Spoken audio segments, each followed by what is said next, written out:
आज मला शिवायची होती गुढीची साडी, ती सुद्धा पारंपरिक आणि डबल लेअरमध्ये. त्यासाठी इथं मी खणाचा कपडा घेतलेला आहे. 1.25 मीटरपेक्षा थोडासा जास्तीच कपडा होता. 2 लेअर मी कट करणार आहे. एक मोठी असावी आणि एक अर्धी, म्हणजे त्याच्यापेक्षा हाफ असावी.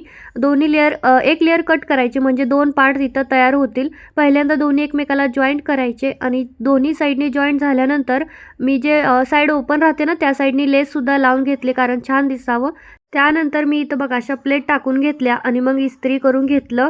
वरच्या साईडने पहिल्यांदा शिलाई दिली आणि त्याच्यानंतर ना आपल्याला टोपी बनवायची असते वरती काठीसाठी.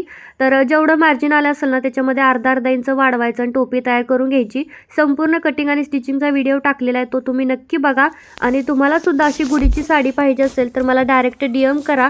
आता ही साडी डबल लेअर आणि खणाचं फॅब्रिक असल्यामुळे 300 रुपयाला आहे. पण ह्याच्यापेक्षा सिंगल लेअर किंवा साधी साडी किंवा साधा कपडा घेतला तर 250-200 ला सुद्धा आहे. चलो बाय.